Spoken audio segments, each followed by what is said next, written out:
the proclamation of martial law is not a military takeover. I, as your duly elected President of the Republic, use this power which may be implemented by the military authorities, but still is a power embodied in the Constitution.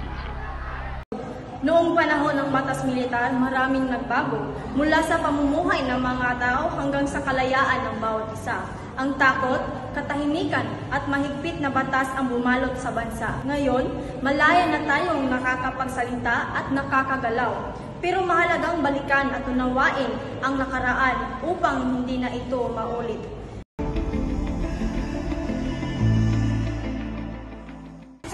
Ngayong dumaan sa pagsugod o pagdeklara akong martial law.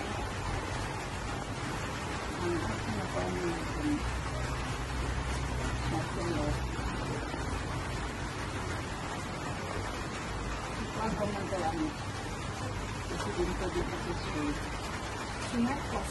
Marcos ba? Oo, Marcos po. Kami nagdeklara na. Kung napaman ko na, anong lituan? Wala daw ka ng tulay. Bago ba na kami sakay kapag maluto? Tabot. Niya, kung abot ang panahon na magtituan, na alam na tituan na laging sinipin. Baka, panapay din ang sigan. Yung nagkakaya pag-hulak yung tubugan ng parang kung ba nang padalang yan, magpasan. Ang pagi ang nasa.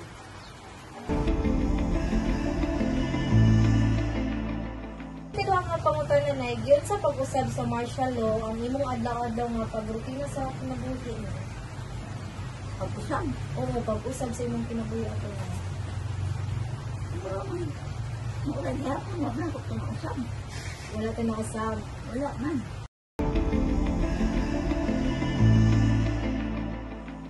Nagyon sa man itong pag-apekto sa martial law ang imong pag-eskwela, trabaho, o panginabuhi na. Ang sa akong nakuha ng ginigil na pag-martial law, kanang maurag hapon ba? Ang dagan sa aming pagpanginabuhi o ramin na pamin na namakit ni, namuan ni, kaya na ikuan, ginagila na mga na wala. Wala din naman talisod pa ito na eh. Makataon doon may makatulog sa isukan daw. Pero doon na ingon na, wag na kay akong nanay doon na nahit, niya ang akong tatay nagtrabaho sa lalim. Naging siya.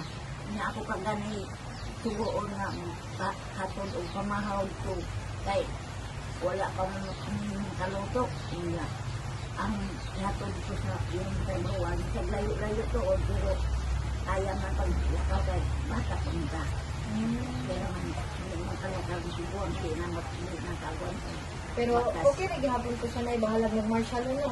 Oo, okay naman, wala ito. Wala yun na apliktuhan. Wala, wala yun. Oo, dahil na, anong gugunahin yun, anong gugunahin ko, wala yun nga, gira-gira, anong gira-gira, kaya, masalunan, okay naman. Anong ganin, ayun nga yung martial law kay, anong peaceful. Mas peaceful yung panato, wala gugot ba? Wala yung gusto.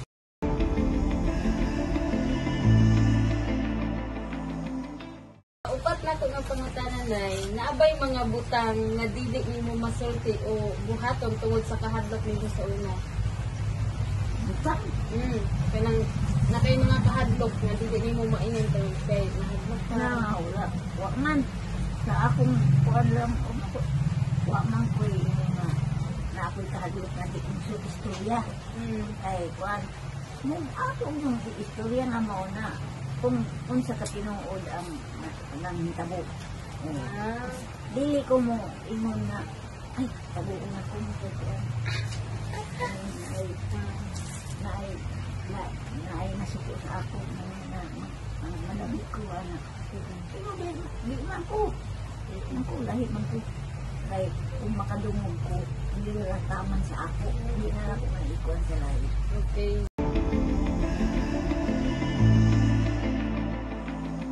So, kaliman ay unsay imong gibate kung imong mahinumduman tong mga kaagiha or mga panahon na? Sa di ka may numdum ko, pero naman na ako lang pamalandog. Kuan ako, di man. Karon og sa ako lang ko, ano? Sa ako. Karong panahon na og sa unang doon. Maura man. Maura yun. Way na Ako bago kuan, na walay na bago, walay na kuan. Ang nabago, ang narang tulay sa... Kaya wa pa man may tulay sa una. Wala na yung Wala na magsakay man may baruto kabok. Oo, niya. Karong ka na may tulay, di. Nanausap. Mga nanausap. Anong panahon mo sa Dughan king salamat na ihas.